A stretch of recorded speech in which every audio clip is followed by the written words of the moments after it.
Like this was, I can't remember where my brain was at that time. I'm not sure. Honestly, I don't sure. know. I don't remember, man. I don't even remember that lyric, but it probably was. If it's on my first, was it on my first album? It was on Confessions of Fire. That's my first album, exactly. They had me being creative in that album, doing a bunch of creative shit. So I don't know if why I wrote that. I didn't do that to him. All right, cool. Just wanted to make sure, bro. There was a lot of fucking creativity from the people I was working with.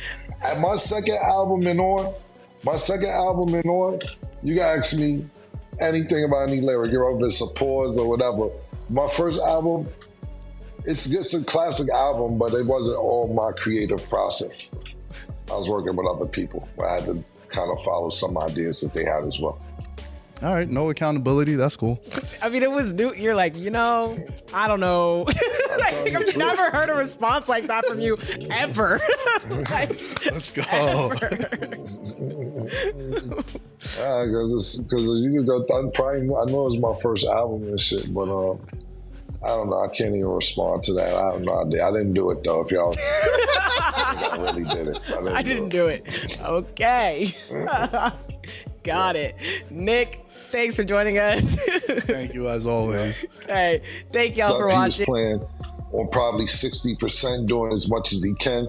But like you just said, Stat, when you have nobody helping you, literally, Julius Randle with 3 points. Now, you talk about Rudy Gobert, no points.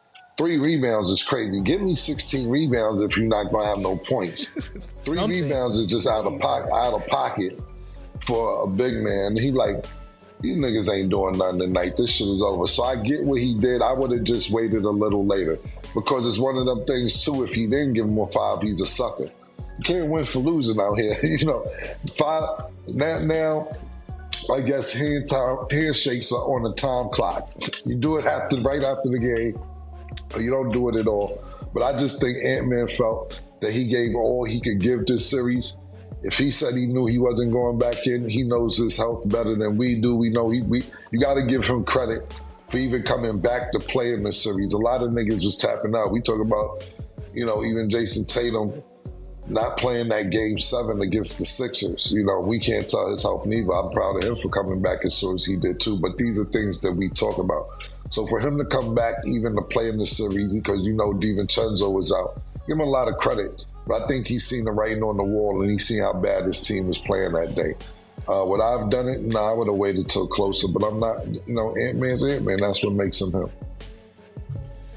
People gonna be mad regardless, yo. You can't do nothing without people criticizing it. At that point, the game was over. You're not gonna get a crazy, miraculous comeback. And what happens if he gets hurt there? We've been seeing dudes dropping like flies with Achilles. His own teammate went down with an Achilles. What happens if some dumb shit go down and then he blows out a knee and then he's out all of next year?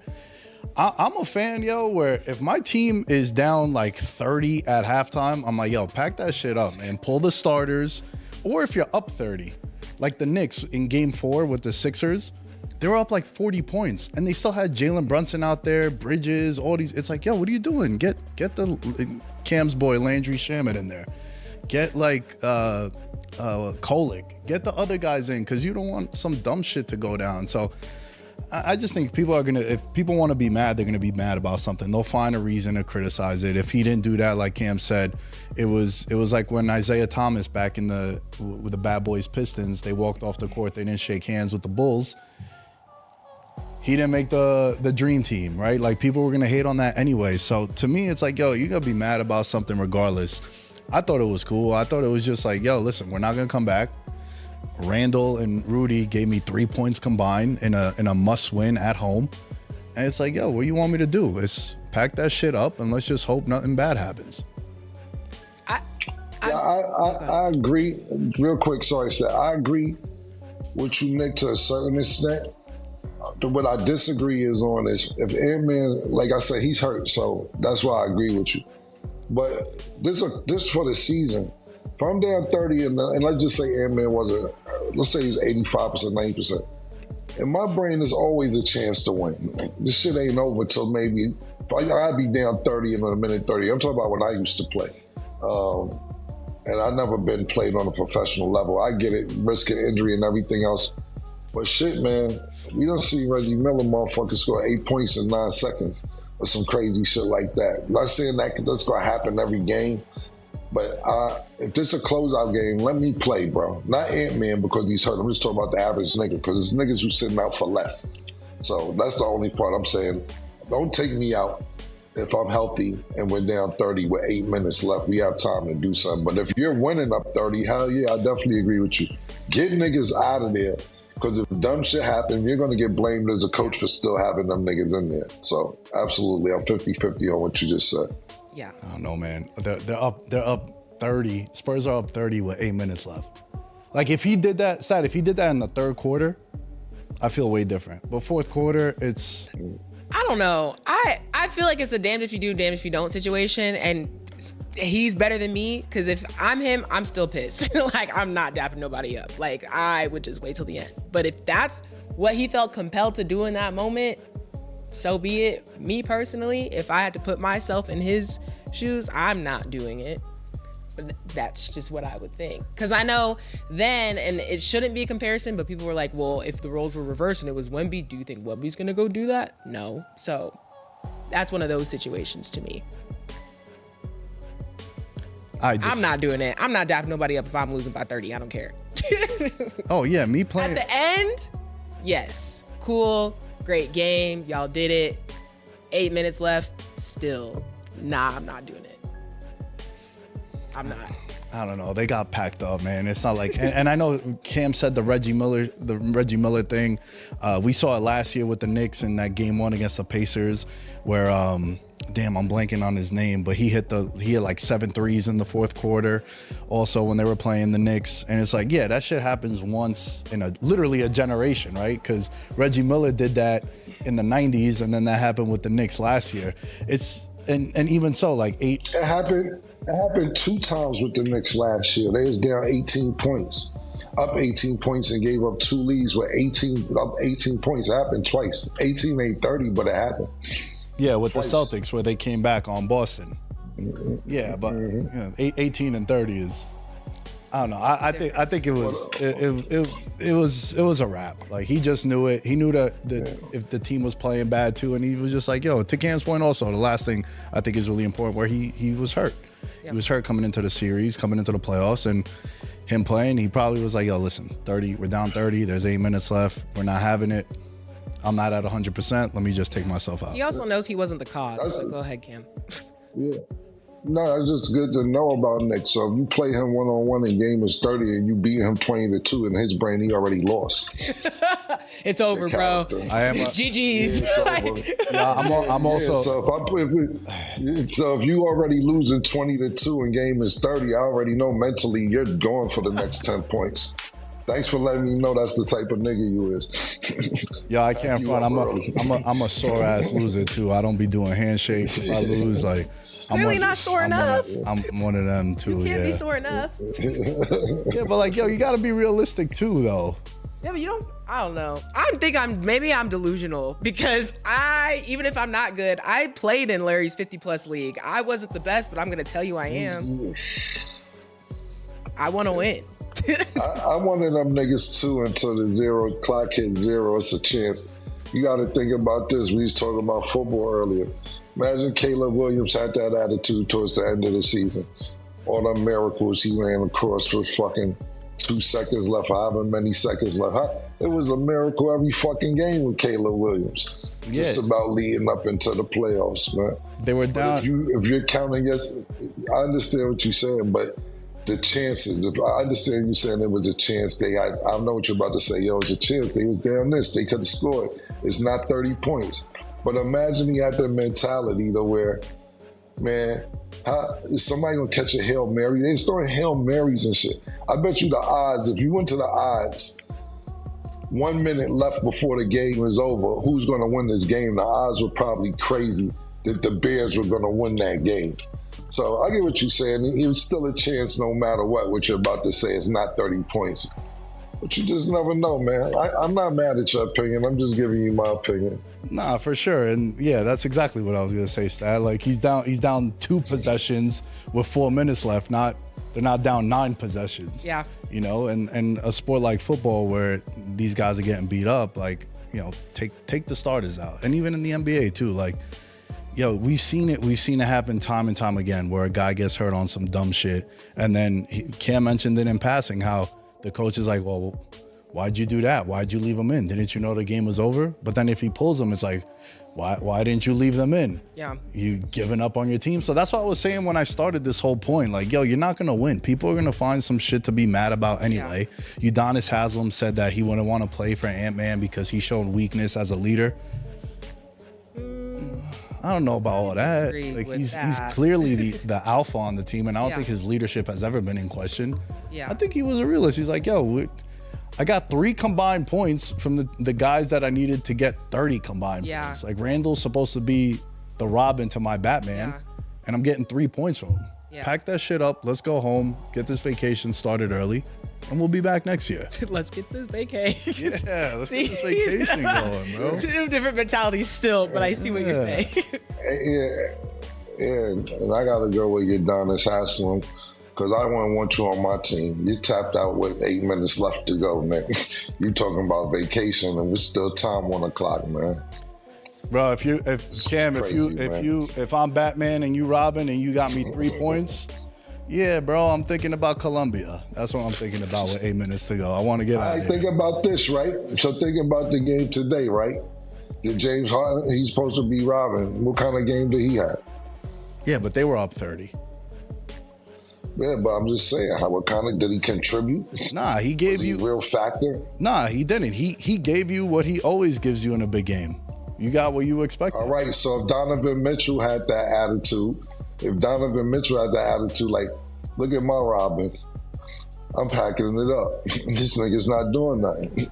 You can't, just because you got a Robin, that don't mean you can't be super. You got to go extra Batman. And like, yo, this nigga Robin ain't show up to work today, man. This nigga acting crazy. Let me go Batman 2.0 or whatever you want to call it. You can't be blaming it on niggas when you that type of nigga, my opinion. Yeah. But I do get what you're saying. I understand. I'm just being devil's advocate. I understand what you're saying, but I can't blame a nigga because they not having a good game and I'm that nigga. But I will say Ant-Man knew he was hurt, bro. I seen game 2 and 3, him going in the tunnel to get oxygen. I think he gave more than he could give. He was tapped out. Yeah. Okay. Well, let us know what y'all think in the comments down below. I'm going to still give Ant-Man his credit because he did what he was supposed to do, but the rest of the team, they going to have to figure that out. But we're going to get into some conference finals game predictions. We will discuss after the break. Now it's time to get into some predictions. So on Tuesday, the Cavs will play the Knicks. Cam, who do you think wins this game? And then give us a guess on how many games. The Knicks should win this series. This game, I'm going to go on a limb and say that Cleveland wins this first game just because the Knicks may have a little bit of rust. Even though Cleveland just won a 7-game series and they could be tired from that. And the Knicks, last time we seen them, like I told you, they was looking like some wild dogs. I'm going to give this first game to Cleveland, but I think overall the Knicks win the series and they advance to the championship. Or they should. I'm just giving my expert opinion. The Black Cat's still in Madison Square Garden. Until they get it out, it's still in there. But if we're being realistic and we're looking at a head-to-head matchup, Cavs just went 7 games with Detroit. They're tired as fuck. The Knicks have a bunch of energy. And like I said, they've been playing very cohesive. It's looking like they really, really know each other. We understand that Mikal Bridges, Josh Hart, Jalen Brunson all went to college together, won championships together, etc. Cats getting in the fold. OG's already a champion. The bench is looking very, very good, even though I make fun of his name. Shaman's looking decent. Deuce McBride is looking really good. They're playing 9-10 players. Mike Brown's getting in rotation. They are looking phenomenal.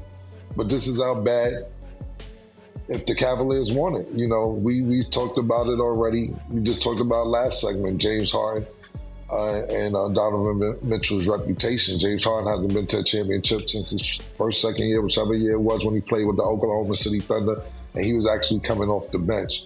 stunk it up just last night in Game 7 again. He's going to have to step up really, really bad if they want to win this championship. We know Donovan Mitchell's coming to play. I'm very, very excited to see that matchup between Jalen Brunson and Donovan Mitchell. I think Evan Mobley causes some problems for Cat. Cat could cause a problem for Evan Mobley. I think OG, he had a lot of rest because he's coming off an injury as well. This should be an exciting series. If I gotta guess, I'm not going off the bad luck of the Knicks. The Knicks should win this series in 6 games, man, and go to the Eastern Conference, win the Eastern Conference, and go to the championship. Stat amongst Knicks fans, there's a saying that everybody is better than Brunson until it's time to be better than Brunson. Knicks are winning in 5. Knicks have home court advantage. Knicks have been a big spot. He's gonna fold, and that's why I think the Knicks could pack him up in 5. Okay, good predictions from both. We'll see what happens. I think the Knicks should win. This is exactly why they gonna fuck up. The Knicks fans blame Knicks. I'm telling you that right now. Just what he said is why they won't win. And what happens when they win in 5? When they win in 5? What happens when the Giants win the 12 games you've been predicting for 3 years? Nah, it hasn't been 3 years. Don't go off Knicks. Don't go off Knicks. Don't go off Knicks predictions, bro. I'm telling you. I'm telling them that. Yeah, that's a fact. Big fact. If I'm a New York Knicks fan, I would tell Nick, shut up. I do no good with his prediction for New York teams. I'm telling you that right now. If this doesn't go down, what's today's date? Save it. Save it right now. Nah. I never be going into I'm calling cap. I gotta defend myself here, Killer. I'm putting my foot down. Okay, right? And also I can edit this too, so I'm gonna make sure that it's seen. Okay. I don't go into I'm literally the most logical fan when it comes to his teams. I don't go into the seasons being like, yo, 12 wins. I'm thinking this year coming up for the Giants, they're going to get 12 wins because you see this shit happen. How many wins you predicted last year? So how many wins you predicted last year? Last year, I thought they were a 6-win team. Until you did not. I need to see the video. I need to see the video that you said the Giants are going to pick win 6 when they put Dart in, I was thinking they would make the playoffs, and then they lost that game to Denver, which of course you fucking invite me on the show when my team gets embarrassed. That's also dope. Thank you for that. And you're like, yo, Nick, what happened? And then it's I gotta explain why they gave up 30 points in the fucking 4th quarter. But I don't be coming into the seasons, Cam, thinking that they're gonna win championships and shit. I just think like with the Giants, 12 wins next year, I think it's really realistic. You saw the Jaguars do it, you saw the Bears do it, you saw the Pats do it, and they kind of check the same boxes that the Giants do. 2nd year quarterback, they got a new head coach, they got an adult as a head coach. Thank you, Jory, for the thumbs up. Whoever's in the control room, I see the thumbs up on the screen. Thank you. You lining me up, bro? Thank you very much, man. That's foul. Yo, because I don't know what you're talking about. Shaking his head. I don't know what you're talking about. Nah, and then seen the thumbs up. And then this year with the Knicks, like that was kind of the consensus though. They're like, yo, no Halliburton, no Tatum. The Bucks are gonna be regressing. Who the fuck knows what's happening with your team in Miami? What was happening with the Sixers? They're not, my bad. I'm just fired up right now. You didn't deserve that. I apologize. But like you didn't know what was happening with the Sixers. To be honest, we all picked the Knicks to go to the championship when the season started. Like I don't know if you remember or not, maybe because you was in the control room. We all said what you're saying right now. The Knicks should be going to the championship this year. And what you just said, yeah, we said this though at the very beginning. Just when Nick is saying, we said this, and you don't have to be a Knicks fan that should know that. Like you just said, we all knew this. So don't act like you're taking credit for something that everybody said, even not even being a Knicks fan. Nigga said that. Halliburton's hurt. Bucks regressing. We didn't even know if Jason Tatum was going to come back at all. Nigga, this was their year. They was 2 games away because they lost in 6 last year to Indiana. It was like they 2 games away to get into the championship. They're not saying nothing, Nick, like this year with the Knicks. You know what I'm saying? No, Nick, we all said that. You said the Giants all right, the Giants supposed to win 6 games. How many they won last year? 4. All right. still didn't even make it to 6.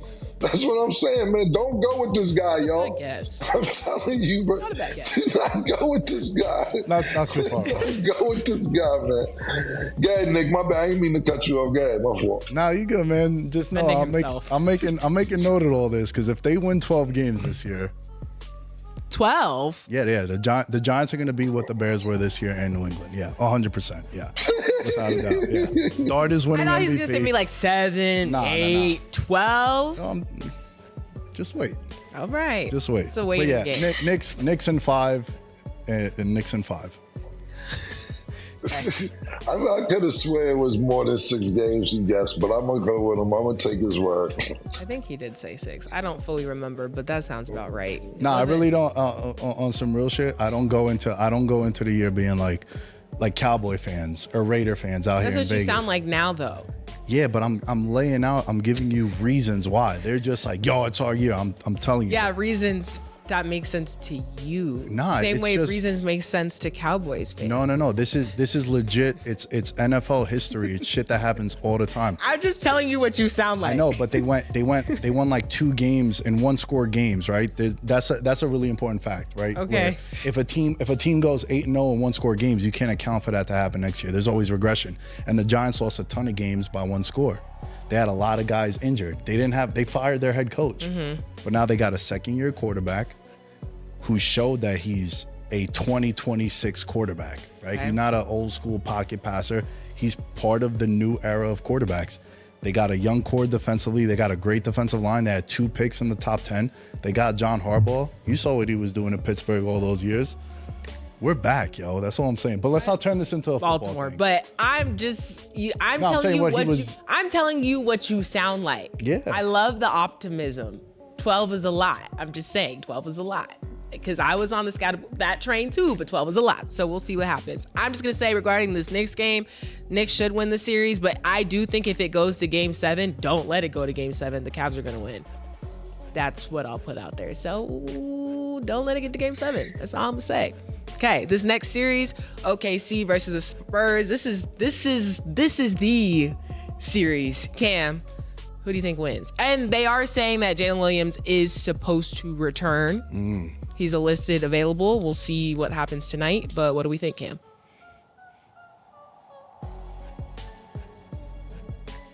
Going with the Spurs, man. Listen, man. Still going nonchalant. with the Spurs, man.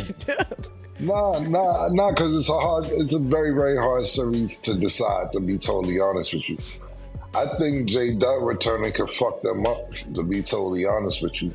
He might throw the chemistry off. These niggas is 8-0. To me, they only had 1 close game with the Lakers, that final game. SGA wasn't even scoring 20 until that last game against the Lakers, that closeout game when he had 35. He was scoring 17, 18, 19 points. And they still was winning by double digits. I think they had great chemistry coming into this series. J Dub coming back, am I saying they don't need him? No, I'm not saying that at all. But him sitting out so long, and I know they're not just going to throw him in there and they're going to monitor his minutes, so on and so forth. This might disturb the chemistry. He hasn't played a lot this year, and he hasn't played it all in the playoffs.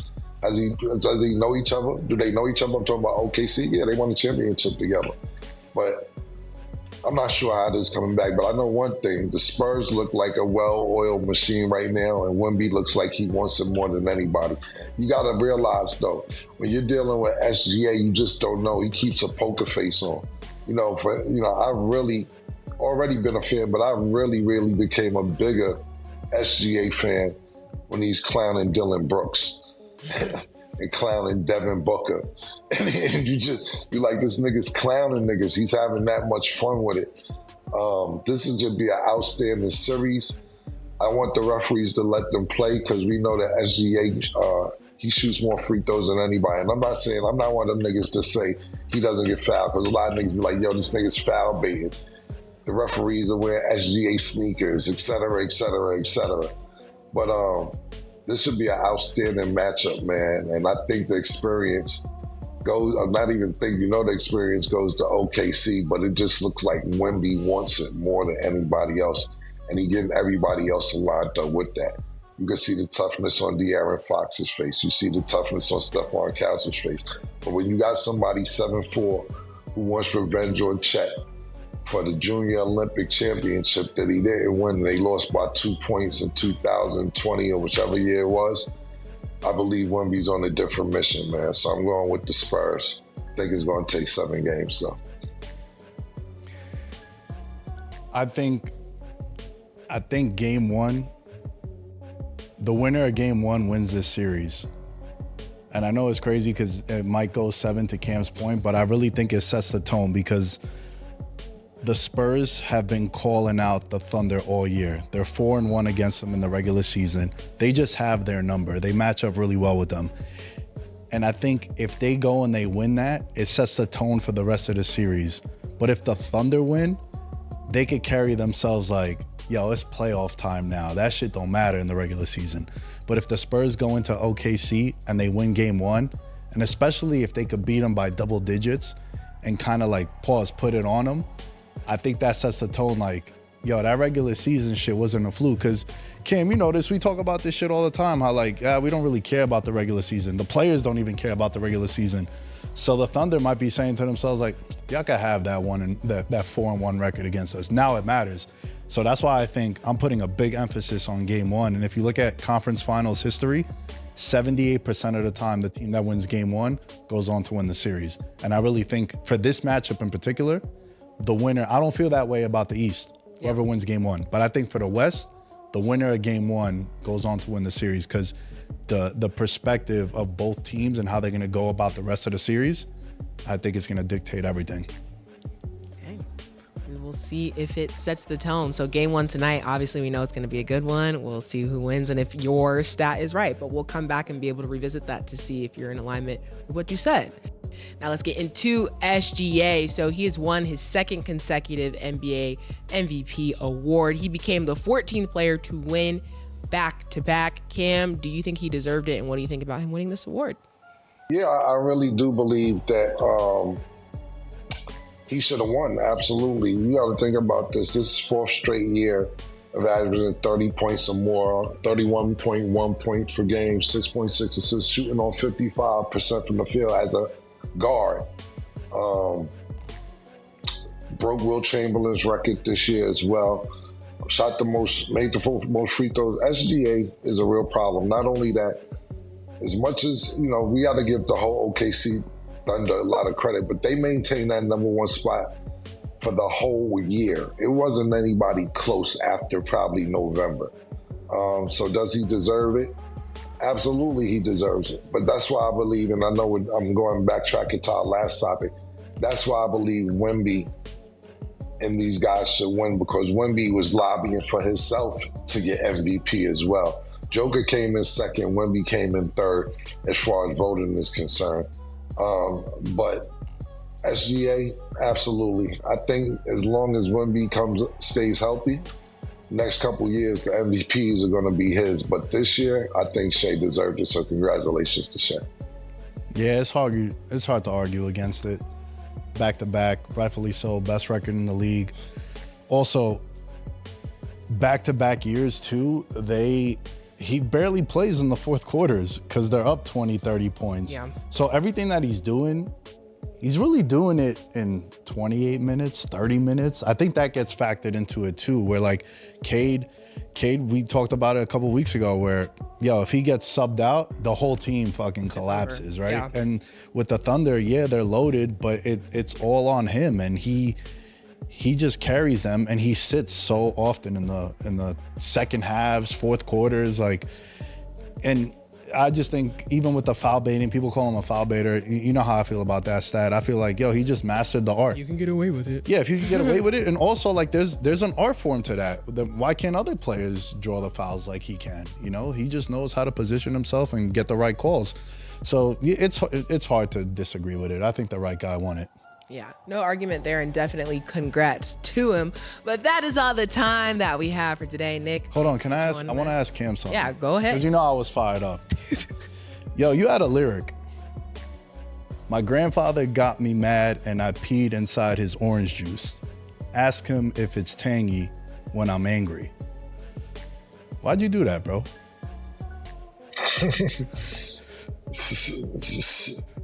Nick, this was, I can't remember where my brain was at that time. I'm not sure. I'm not sure. I don't remember, man. I don't even remember that lyric, but it probably if it's on my first, was it on my first album? It was on Confessions of Fire. That's my first album, exactly. They had me being creative in that album, doing a bunch of creative shit. So I don't know if why I wrote that. I didn't do that to him. All right, cool. Just wanted to make sure, bro. There was a lot of fucking creativity from the people I was working with. At my second album and on,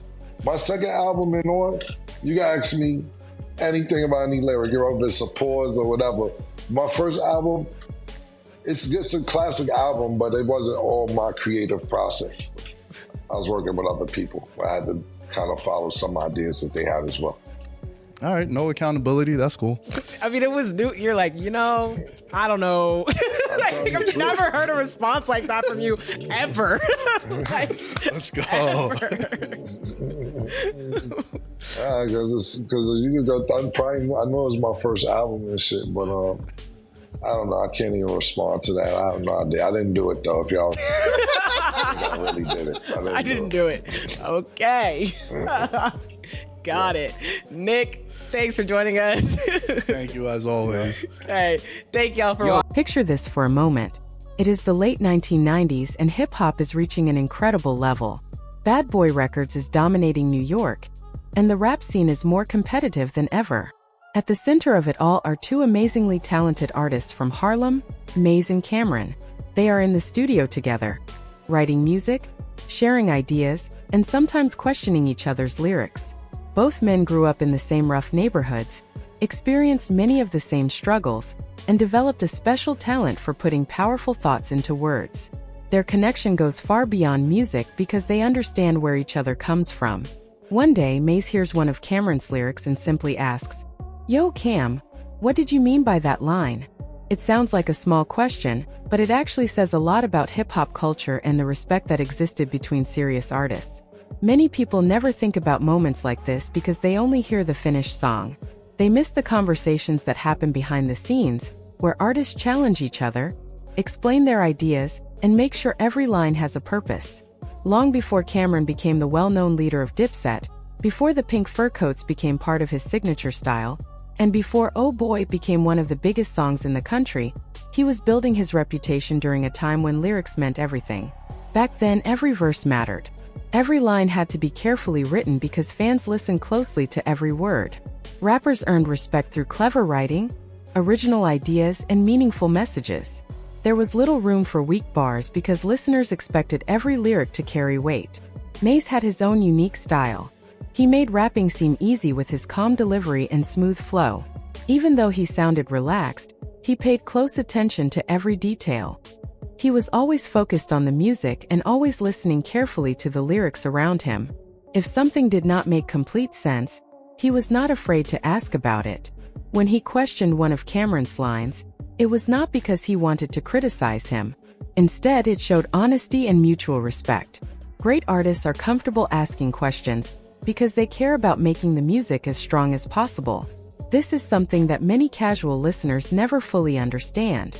The discussions that happen while making a song are often just as important as the song itself.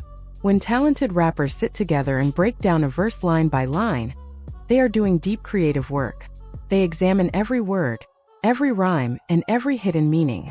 It is similar to the way literature professors study poems or novels, except these conversations are happening in a Harlem recording studio late at night, while the rest of the city is asleep. The artists are not only talking about how a lyric sounds, they are also thinking about what it means and how other people will hear it. They ask themselves difficult questions. Is this the best word to use? Could someone misunderstand this line? Will this lyric create unnecessary problems? Does it clearly express the message we are trying to send? These are important discussions because words have power, especially in hip-hop. During that period, a single lyric could have real consequences. One misunderstood line might start an argument between artists. A verse that sounded disrespectful could damage friendships that had taken years to build. Sometimes the impact went far beyond hurt feelings. In certain situations, the wrong words could create serious problems both inside and outside the music industry. That is why artists had to think carefully before putting their lyrics on a record. So when Maze asked Cameron about a particular lyric, there were many possible reasons behind that simple question. Maybe he genuinely wanted to understand the wordplay. Perhaps he thought the line could be interpreted in different ways. He might have wanted to make sure listeners would understand the real message instead of taking it the wrong way. Or maybe he was simply giving his friend the chance to explain the deeper meaning before the song reached the public. Whatever the reason, that conversation reflected the trust, honesty, and respect that existed between two gifted artists who cared deeply about their craft. It reminds us that some of the most important moments in hip-hop are not always recorded on the final track. Sometimes they happen quietly inside the studio, where great music is shaped through thoughtful conversations and mutual understanding. The conversation around that lyric can be understood in many different ways. Maybe the line had a double meaning that touched something personal, making the question feel more important than it seemed. Maybe Maze was honestly impressed and wanted to understand how Cameron came up with such a clever bar. Or perhaps he had already realized that once the song was released, people everywhere would hear the same lyric and start talking about it. If that was the case, he might have been checking to see if his friend was ready for the attention and the conversations that would follow. The interesting thing is that every one of these possibilities makes sense. When you know who Maze and Cameron are and understand the path they took to reach success, you can see why that simple question carried so much weight. Their careers were built on more than catchy songs. They earned respect through creativity, confidence, and the ability to communicate ideas in unforgettable ways. Cameron has always been recognized as one of the most original lyricists in hip-hop. His writing style is unlike anyone else's. He has an incredible ability to say something that sounds funny, bold, or even outrageous at first, only for listeners to realize a deeper meaning a few moments later. His punchlines often make people laugh immediately, but then leave them thinking long after the music stops. You hear the line once and enjoy it, then you hear it again and suddenly notice another layer hidden inside the words. That kind of talent cannot be taught. It is something that comes naturally and separates truly gifted artists from everyone else. Maze understood that talent very early. Even during the peak of his own career, when he was selling millions of records and appearing on hit songs with some of the biggest names in music, he still recognized that Cameron possessed a rare gift with words. He respected the way Cam could build a verse that entertained people while also making them think. That is why his question about the lyric was never meant to criticize or make fun of it. Instead, it came from genuine respect. It was one talented writer trying to understand the mind of another talented writer. Great artists are often curious about each other's creative process because they appreciate the skill it takes to create something memorable. They know that every powerful line usually has a story behind it, and they enjoy discovering what inspired it. That single moment between Maze and Cameron says a lot about what makes hip-hop so special. It shows that the culture has always been about more than beats and catchy hooks. At its heart, hip-hop is built on honesty, creativity, friendship, and mutual respect. The strongest artists challenge one another, learn from one another, and push each other to become even better. Picture two Harlem legends sitting together, carefully discussing lyrics as if they were studying an important piece of literature. They were breaking down every line, examining every word, and making sure each message landed exactly the way it was intended. To them, music was never just entertainment. It was their identity, their passion, and the foundation of everything they had built throughout their careers. Their words carried meaning because those words represented their experiences, their neighborhoods, and the lives they had lived. Before the audience could fully understand a lyric, they wanted to understand it themselves. That level of care and attention became one of the reasons their music connected with so many people over the years. Moments like this remind us why hip-hop continues to have such a lasting impact. It is a culture where lyrics matter, conversations matter, and respect between artists matters just as much as commercial success. The exchange between Maze and Cameron was more than a discussion about one line. It reflected the brotherhood, creativity, and dedication that helped shape their legacy and left a permanent mark on the history of hip-hop.